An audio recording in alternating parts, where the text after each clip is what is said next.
जिसने सृष्टि को क्या नहीं दिया। एकता के सूत्र में बंधने की जरूरत है। अगर हम एकता में बंध गए तो गोविंदराम मेघवाल जैसा खैराती ब्राह्मणों पे कभी भी सवाल नहीं उठा सकता।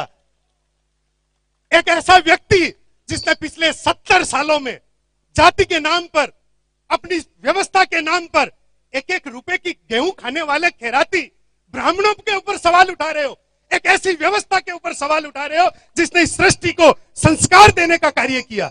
अरे हम संस्कार के प्रणेता हैं, ब्राह्मण हैं, हमारे जूती की भी आप होड़ नहीं कर सकते।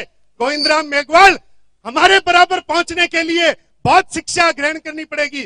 2 दिन पहले एक वीडियो आया जिसमें एक ब्राह्मण बंधु को वो कह रहे हैं कि हम पढ़े लिखे हैं इसीलिए राजनीति में आए हैं। अरे भाई, राजनीति में आए हो तो सामान्य की सीट से लड़कर दिखाओ, तुम्हें तुम्हारी औकात दिखा देंगे। क्या तुम आरक्षित सीट से लड़ते हो और विधानसभा और लोकसभा में जाकर इतराते हो, जातिगत आरक्षण की पैरवी करते हो, उस खैरात की पैरवी करते हो जो भीख का नाम है। -5%, -10% से व्यवस्थाओं पर सरकारी नौकर और सरकारी जवाई बनकर 1-1 लाख रुपए की पगार पाकर अपने आप को गौरवान्वित महसूस करवा रहे हो। हमें पीड़ा है कि 90% का यही पीछे खड़ा हमारा नौजवान 90% होने के बाद में भी टेक्सटाइल मार्केटों के अंदर नौकरी कर रहा है 8-10 हजार रुपए की। कहीं ना कहीं एकता की कमी है, एक सूत्र में ना बंधने की कमी है।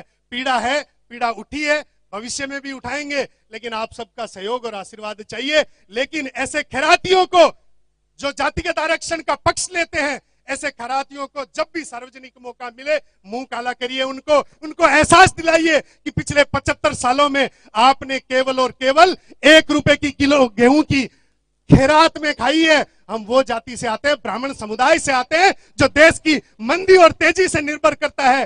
30-30, 40-40 रुपए किलो की चीनी लाकर खाते हैं हम इस देश की आर्थिक व्यवस्था से जुड़े हुए लोग हैं। इस देश को खंडित करने का प्रयास हम कभी नहीं करते हैं, लेकिन आपने -15% के लोगों को बिठाकर इस देश को खंडित करने का प्रयास किया है। धिक्कार है आपकी राजनीति पर, धिक्कार है आपकी पैदाइश पर, और धिक्कार है आपके नेतृत्व पर। गोविंदराम मेघवाल जैसे तमाम उन खैरात के पक्षधर लोगों को मैं कह देना चाहता हूं, आवेशवश आकर मैंने इस मंच का कोई राजनीतिक दुरुपयोग करने का अगर प्रयास किया है तो सविनय माफी चाहता हूं, लेकिन पीड़ा को आपके बीच में रखना। और सुरेंद्र